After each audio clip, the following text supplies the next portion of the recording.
Welcome back, everyone, to the Romans podcast. And today we are here with another special guest. Obviously, me, as always, Oscar, and we've got Ollie, as always, the co-host, Ollie Childs. We have to call him Ollie Childs today because our other guest is called Ollie Pachetti. So we'll have to differentiate with them between Childs, Pachetti, and that. So, but obviously, it's going to be a sort of more special guest interview-themed podcast today, just talking about like the sort of inside role at Bath City and sort of how you sort of work with the club and what you sort of do there. So first of all, like, you obviously introduce yourself and like what you kind of do at the club. I'm Ollie Pachetti, there you go, and I am co-social media manager at Bath City. Okay. So co-social media manager, so that's involved with like the announcements, the posts. Yeah, and, like... so everything you see on Twitter, Instagram, Facebook, that's either me or Matt Francis. Any graphic design, anything like that is me, or update. So yesterday, obviously, we had Southend, and my role was Twitter, Instagram, anything like that. So Twitter, Instagram, and like Facebook. Facebook, and then website. I don't do anything on the website. Don't do anything on the website. That's a different department. Different department. Do you have like a specific favourite part of the role, like in terms of like the graphic design sort of, or? Probably graphic design. Yeah, that's my forte. I would say I've been working within football now for about 5, 6 years. So I would say that's my forte, graphic design, but also just being around the team as well. Yeah, for sure. And like, obviously, what sort of uni course do you do? Does it sort of coincide with that at all? So I do sports media production. Yeah. So it's a new course. So I'm second year now, and I kind of got the role through that really. Yeah. Beforehand, I was working for a team in Step 4. Came to uni, met Matt, and had a chat, and he was like, "Look, I really want you to come on board." Started last year doing a bit of just like shadowing him while he was at every game, and now I've kind of like taken more reins and full control. Yeah, for sure. So what sort of made you want to go down the sort of sports journalism route from the beginning? Like, when did it first become a sort of, I guess, passion of yours? Okay. So it's probably in lockdown. I do photography as well, so I'm a big photographer. Yeah. That's why I did that for A level. And I messaged a photographer at a football club that I said I worked for. And I said, "Look, can I just come down, take some photos, pre-season game?" He said, "Yeah, 100%," which I did. First game, absolutely loved it. And then it kind of just carried on from there, really. I spent the whole season with them.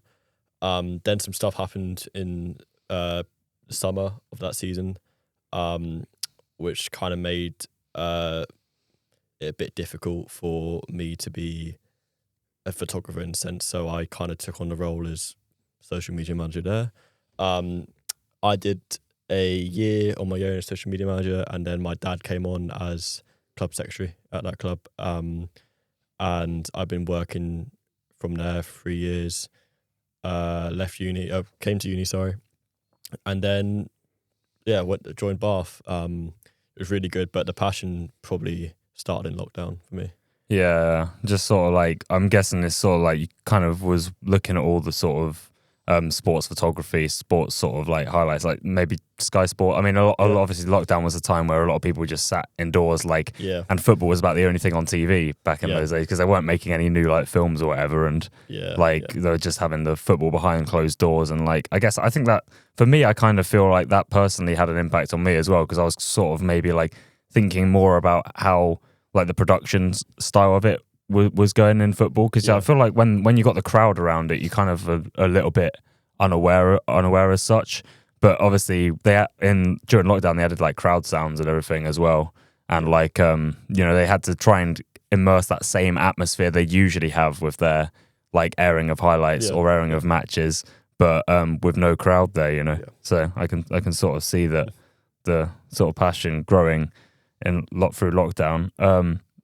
Tell us about your sort of like career plans going forward, I guess. Like, is there any specific area you want to work in, like freelance work, or like going into anything? So I'm a massive West Ham fan. So it'll be amazing to work for the West Ham. But just carrying on what I do at Bath, really. I've kind of on this ladder now that I'm trying to progress up the leagues, really. kind of like a young footballer trying to get up the league. So I'm Yeah, kind of doing the same. I started at a lower league team, came to Bath, and after uni, hopefully, I'll get into a bigger club, hopefully. But something like that. Or I know I got the Olympics coming up as well when I finish uni. Yeah. So for me, it'd be a massive dream to go to the Olympics. I've always loved watching the Olympics on TV. I went to my dad. Me and my dad went to London 2012. Yeah. Just one day. Cool. I was going to say, because that's at big. the new West Ham The new West Stadium Ham now, isn't it? Yeah. which So we went there for like one day. And then, so anything to do with that would just be my dream, really. yeah. And hopefully West Ham in the Prem. Not in the Championship, but West Ham in the Premier League, hopefully. Well, that might be a different conversation. I mean, it might even work out a little bit if they have a few seasons in Championship or whatever, and like they might be looking for more people than back out into the Prem. I'm quite lucky that my contacts at the moment are really, really good. I mean, I've met some amazing footballers. I don't know if you know someone called Jefferson Lewis, who was the journeyman. He's played for 42 clubs in 30 years or something. He just retired last year. Jefferson Lewis. If you don't know him, have a look at his story. It's insane. I'll get him out now. He's currently assistant manager at Slough, but he played for Thame, which I was who I was out with. He started his career at Thame, and he played God knows how many teams. He's been in Oxford United playing when they played Arsenal in the FA Cup.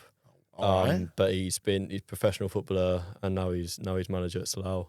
Or assistant manager, at Slough. Just got him up now, and his like Wikipedia, the amount of clubs he's got up is insane. He's known as the journeyman within football, and I'm quite lucky that I've known him for 4 years. So he's a really good contact to have, and people like Team GB as well. I've got contacts within them as well, so it's just really lucky to have. So I'm all sorted for after uni. Yeah, for sure. And obviously you've met a lot of different footballers. Jefferson Lewis, one of them. Any other names on the board? Like whether or not then, obviously you met a lot of Bath players for sure. Bath players up there. I mean, coming from got a small semi-pro team to Bath is pretty insane, because I didn't know many footballers, and now like you see Jordan Alvarez, Harry Pell is another one. Yeah, he's had a career amazing. God, I'm trying to think. I mean, Andy Carroll when he came. Andy Carroll, he's one of my favourite ever players. Trying to think back at when I started. I would have said Semenyo, but then at the same time. Semenyo, I went. I was long before. Very long time ago. I've met someone signed for us at Thame, who was like a Georgian international player. I can't remember his name. Jake Gosling, that's it. Jake Gosling. He played. He was in the Euro qualifieds for Georgia and all that. So he's had a big career. But other than that, it's just small players that have been around non-league for ages. I kind of like to call myself like a really good, knowledgeable person about non-league football. Better than like Premier League. Even though I'm a West Ham fan for ages, I kind of say my knowledge. That's the same with me. Like, I know a lot about Arsenal. I've supported Arsenal for like basically all my life, but. Since following non-league, I've got so much knowledge of different clubs, not just Bath, just like going down lower levels and like higher levels, and just like there's just you get a different feel. I think it's better than Premier League. I mean, I'm a season ticket holder at West Ham, so I've watched a load of West Ham games, and being in and around non-league is you're more involved, if you know what I mean. I've said this before. It is a tighter community, especially non-league. You feel like you are a part of the team. You're not just a person that's there. My first season at Thame, I was quite funny. So not only was I media manager, I was kit man and goalkeeper coach. Oh my God. At some point. Wow. So on a match day, I was doing a match day post, get there, put the kit out, and then warming up the keeper. And then I will go back to wherever and start doing the Twitter updates. Yeah. So my Saturdays were hectic. Yeah, that would be. I had to bring boots and gloves just to warm up our keeper, and it was just awful. I remember once it was a Thursday training session, and our manager put me in goal for one of the warm up drills, and I hated it.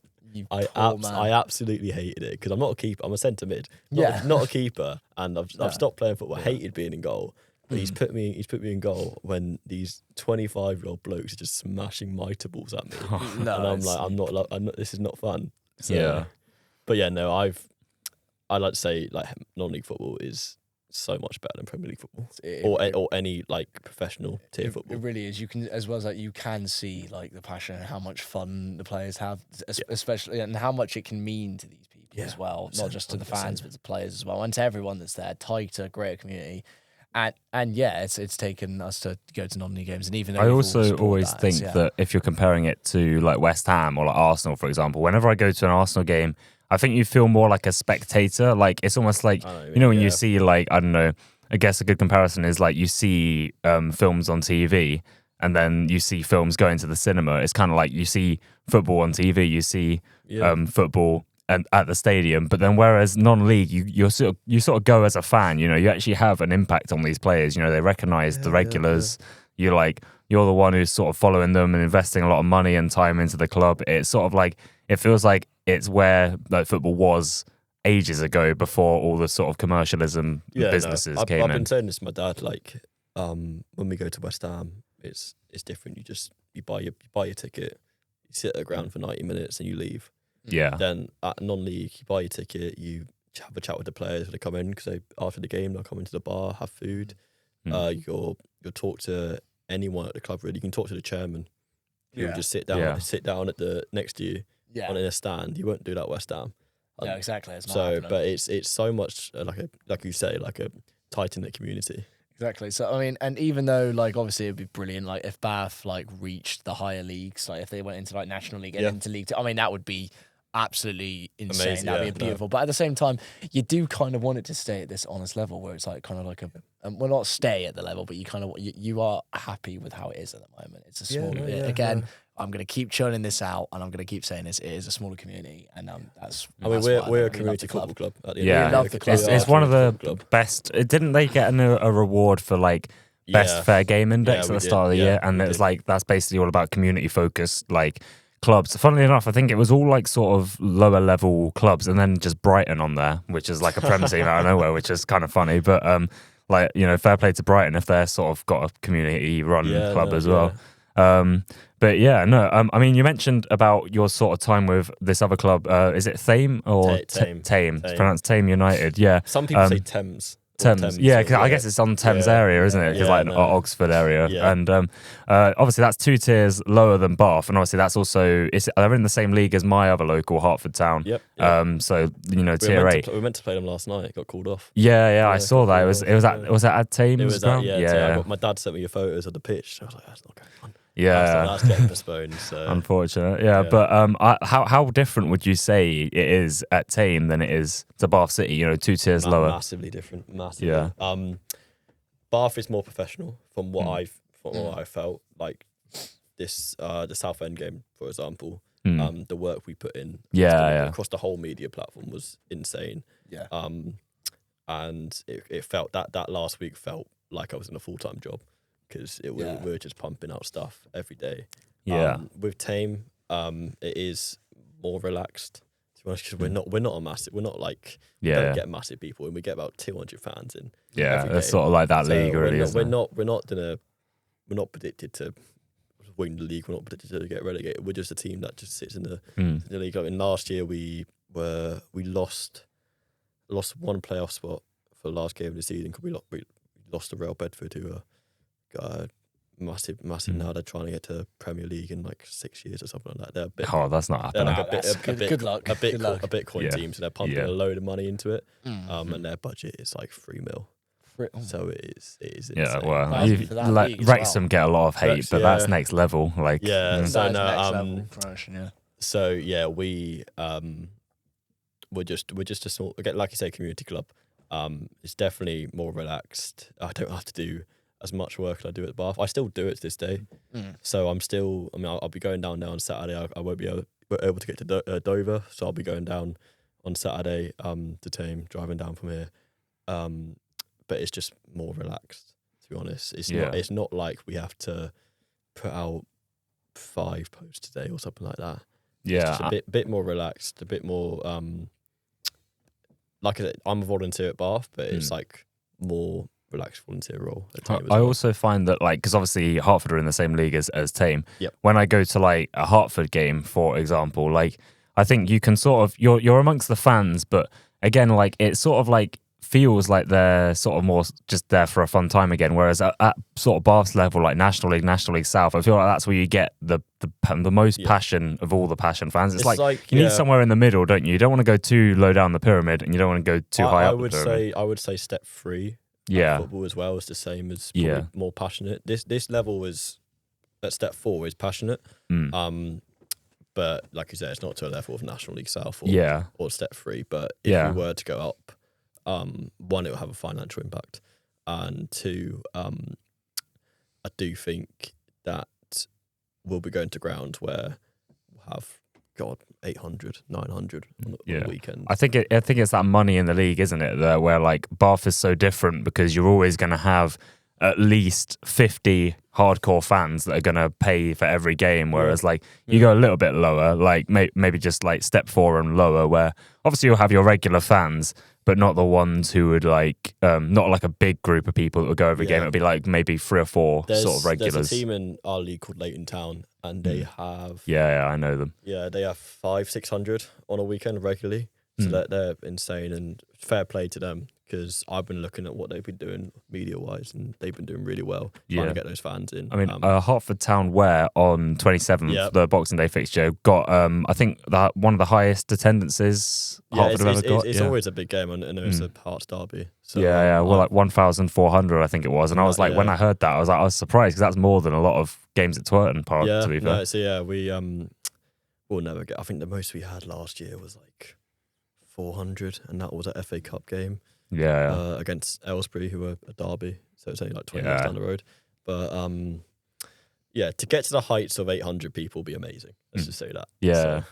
So. I mean, moving on. You said about your sort of like you sort of put out the tweets as well, I guess, for like score updates or whatever. Yeah. And this is more just out of genuine curiosity, but is there like, so you know, like live score apps like SofaScore, Live Score, and that. And obviously your role is updating on media. Do you have like any idea of how Live Score grabs the information so quickly and pumps it out, or is it genuinely just a mystery to you guys too? It's a mystery for me. I can tell you how we do it at Thame, because I'm quite... So we do it on the Southern League have a website or something called Vidi Printer, which we have someone doing that, updating regularly, which goes on to which football web pages, which is an app where it goes from Premier League to step 7 or step 8, which will just give you live updates and what next games are and all that. And I do know that they grab it from there. I don't know if these apps grab their information from Twitter or anything like that. Yeah. But I am surprised as well how quick it is. But for me, I'm not quite sure. I'm always under the impression that these apps like SofaScore and Live Score, they sort of like grab information like through AI or something. They just sort of scan areas of like every single part of the internet, and as soon as they see enough evidence of a goal going in at that moment, it pumps out quickly. Because I'm genuinely incredibly surprised that, you know, you're at a Bath game, and I think it was at the Bath game in against Southend where we scored that early goal, went 1-0 up, and then it got disallowed, but then it flashes up on Live Score, and I'm like, that's a disallowed goal, and they still know about that. So like, it's surely not an app that employs staff. I remember the tweet. I mean, I said that Rain scored the goal, but it got disallowed. So for me, I don't know how they've seen it that quickly. Yeah, I mean, either they sort of scan different websites, or like they just sort of like maybe just see a Twitter. It's definitely something I want to see how they do it, and maybe you never know if I get a job at somewhere, I may be able to tell you guys one. Yeah, I mean that was just like a morbid curiosity question, because I didn't know if like your role had any insight into how those apps worked or anything. But I'm always curious. Yeah, I mean, another question, sort of a personal one here. Like, do you have a sort of favorite ground that you have visited? Non-league ground? Yeah, non-league ground. Let's say, just put it out there. Trying to think. Twerton Park.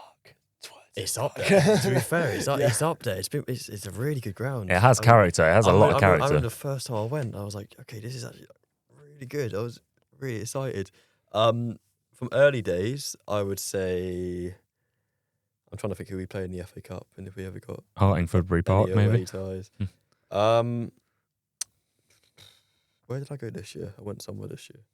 I went down to Portsmouth. I can't remember who we went to Moneyfields. Moneyfields. And that was down in Portsmouth. And that was kind of more of a leisure centre, but it was a quite nice leisure centre.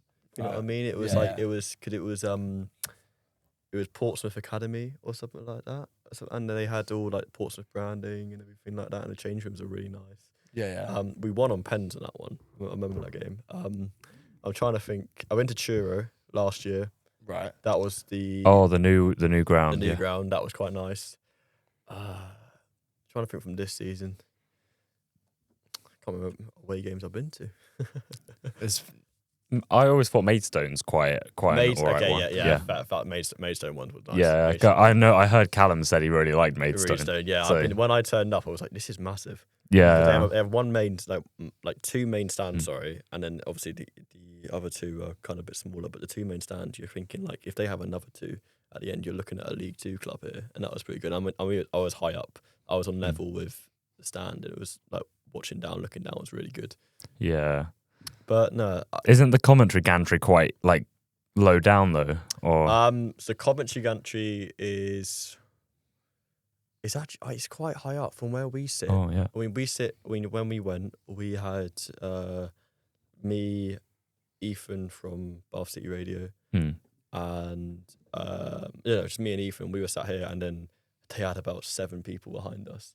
I don't know what they were doing because I think one was radio, one was commentary. Yeah. One was Twitter, one was something. Yeah, they got a lot of employees. And there was just 7 people sat behind me, and it was me and Ethan just sat here, and I was like, okay, this feels a bit intimidating. Bit outnumbered. If it got like a tense game, then you would have been like, oh, go around numbered it. I thought we played well against Maidstone. Yeah, I think so. Especially because it was like, what was it? We went down to 10. Yeah, Charlie got sent off. Yeah. And again, it was kind of very much like that Southend game again. Really, like the way we just handled it with 10 men. I think and Dorking is another one as well. Again, we had 10 men for all that game, and we handled it quite well. Yeah. But yeah, also like a similar question, like a favorite game, like home or away that you've covered, just like not in terms of ground, but more like game, like you're sort of doing your role, but on the edge of your seat, I guess.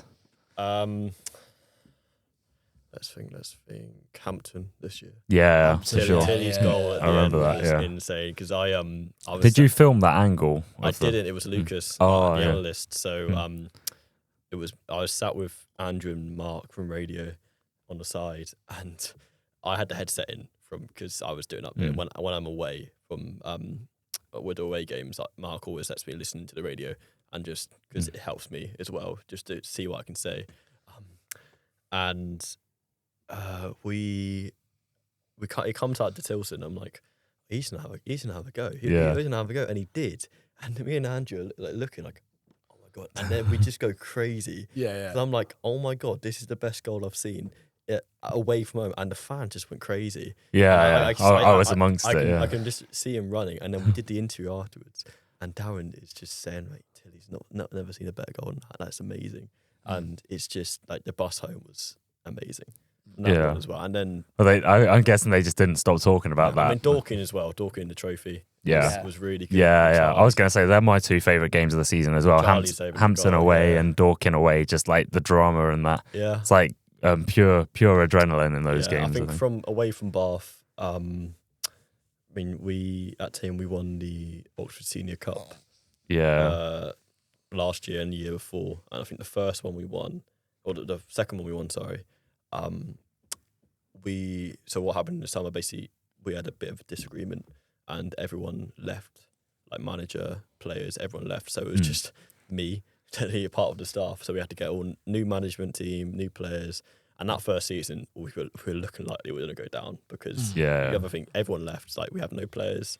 And then we survived relegation because of a reprieve, because we got the best points per game out of the whole step 4 in the bottom 2, bottom 3, and because we had 19 teams in the league, they wouldn't have put 2 down, so they put 1 down, or something like that. and then we won the Senior Cup against Kiddington in a derby. And I remember my dad jumping over the fence and running to me and just hugging me. Because it was just like, because we put in all this work, because it was just me and him. He's took on a new role in the season. Yeah. And it's just a thing, like we put all this hard work in and we actually get something at the end of it. Exactly. And the players were loving it. I think there's a video that I posted on TikTok on the Thame account. And it's just like us celebrating the change rooms. It was really, really nice. And there was someone that tweeted when there's someone called a super fan, which I don't get to this day. I was a super fan, but he tweeted something when everyone left saying you won't see scenes like this. And we won the Senior Cup before that season, or the season before. And then I tweet out, 'cause I took a photo of us lifting the trophy. I tweeted that photo and said good night, because he was like, he left and he was like, oh, you won't see scenes like this, Thame will go down and everything like that. And I just put good night, because the fact that we've had that low of everyone's left and everyone thinks, oh, we're going down and all that, and you won't have belief in the squad. And if you know the full picture and the full story, it was... I won't talk about it's just the drama of non-league, isn't it? If they know the full picture and the full story, like, it's different. I mean, I'm not going to go into details because it's a bit complicated, but it's just different. And that tweet kind of got a lot of views in them. And that kind of made me well known within the club, because I'm the one that stuck around and all that. And I got a tweet 2 years ago saying, mate, thank Ollie for going. He's going off to uni. Thank you for everything he does. And for me, it's kind of loyalty, yeah. I love being around that club, because everyone like just gives me respect and everything like that, and I love it. So. Yeah, that's when you get like a personal connection with a club. It's like it's fantastic, and you'll probably have that with Bath. I didn't tweet that. Thank you, Ollie, for going to uni with someone else. But I didn't tweet that. I always get commented like saying, "Did you tweet that? Did you glaze yourself?" Did you glaze myself? No, I didn't. That'd be funny. Any more questions before we wrap up, Ollie? Do you have anything to ask? I do just have one technical question. I mean, so if anyone's listening and is interested in sports photography, like what sort of like gear do you run? Are you like a? I'm quite lucky to the fact that my dad supported me quite well in this, because obviously he works for the club I do, but I have two main lenses. I have a 70-400 f2.8, which is I love that one. That's the ones I love. And then I have a 100-400, but it's f4. I run with Canon, so you're a Canon guy. I have three main Canon cameras, so a 250D. Can't remember what the other two are. Sorry, but I just run with those two. And there's a story. I'm quite lucky, to be honest. Last year I got my photo used in the FA Cup, one of the FA Cup posts. Oh yeah, that's great. To this day I say that's a claim. I try to find the photo if I have on my phone. But they show us after, because they had they did. It was like early qualifying rounds, and they wanted to do like a quick roundup on it. And annoyingly, they didn't ask me to use it. They just nabbed it from our Twitter, because I posted it on our Twitter.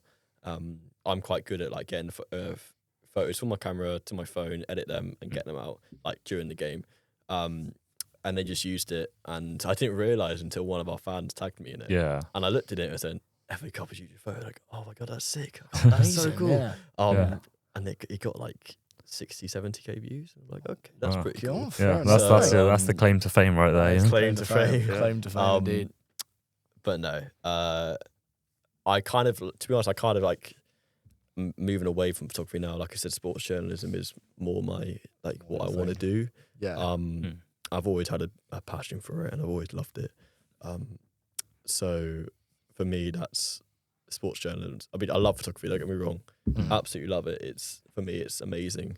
But I want to start like getting into more sports journalism, and that's what I'm doing here at Bath. Yeah. For sure, and it's going well, and you're doing a great job of it so far. So very well done. We will have to wrap up today's episode of the Romans podcast, but thank you, Ollie Pichetti, for your guest input, and we'll be more happy to have you on again when more stuff has happened and you got more stuff to talk about, of course. Yeah. Said the same to Callum when he was on as well. Thanks to co-host as well, Ollie Charles as well. We've got two Ollies. Two Ollies, yeah. I still can't get my head around Thanks it. to both Ollies. Yeah, I tried to to use the hand actions to differentiate. But yeah, thank you for tuning in to the Romans podcast, and we'll see you all for next week, next Thursday for the next episode. Thank you very much, and goodbye.